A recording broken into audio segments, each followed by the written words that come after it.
मी programme join केला नसतं तर मी एक छोटा-मोठा काहीतरी बिझनेस करत असतो. ही एवढी मोठी संधी माझ्या चालून नसते आली. उद्यमी मी टी-टी जॉइन केलं.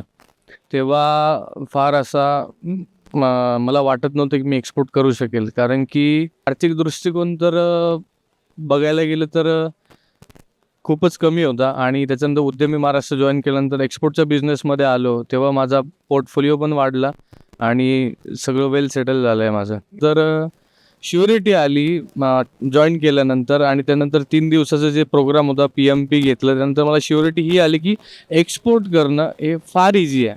जे वाटत होतं की एक्सपोर्ट करणं खूप हार्ड आहे ते इझी झालं आहे.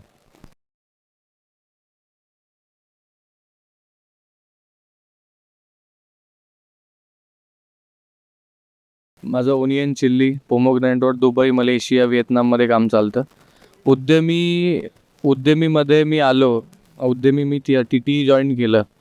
तेव्हा फार असा मला वाटत नव्हतं की मी एक्सपोर्ट करू शकेल. कारण की आर्थिक दृष्टिकोन तर बघायला गेलं तर खूपच कमी होता आणि त्याच्यानंतर उद्यमी महाराष्ट्र जॉइन केल्यानंतर एक्सपोर्टच्या बिझनेसमध्ये आलो. तेव्हा माझा पोर्टफोलिओ पण वाढला आणि सगळं वेल सेटल झालं आहे माझं. व्यवसायाचा मार्ग बघायला गेलं तर मी जेव्हा प्रोग्राम जॉइन केला त्याच्यानंतर शुअरिटी आली जॉइन केल्यानंतर आणि त्यानंतर 3 दिवसाचा जे प्रोग्राम होता PMP घेतलं. त्यानंतर मला शुअरिटी ही आली की एक्सपोर्ट करणं हे फार इझी आहे.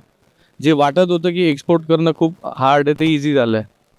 व्यवसाय करताना मी तर हरलोच होतो. जेव्हा मी PMP जॉइन केलं आमच्या कोचेसनी आम्हाला मोटिवेट केलं की आपण ही ही सिस्टम फॉलो केल्यानंतर हे आपण करू शकतोय. तेव्हा थोडा आत्मविश्वास वाढला की नाही सिस्टम खरंच कामाचं आहे आणि त्या केल्यानंतर सक्सेस मिळाला.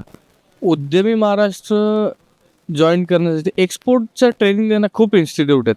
खूप इन्स्टिट्यूट आहे असं म्हणत नाही मी नाहीत. पण उद्यमी महाराष्ट्रामध्ये ज्या सिस्टम शिकवतात त्यानंतर जो लाईफटाईम सपोर्ट मिळतो एखादी गोष्ट अडली आहे. माझा तर खूप मोठा अनुभव होता. ज्याच्यातून मला उद्यमी महाराष्ट्राने वाचवलं. त्याच्यामुळे मी आज अवॉर्ड घेतला आहे.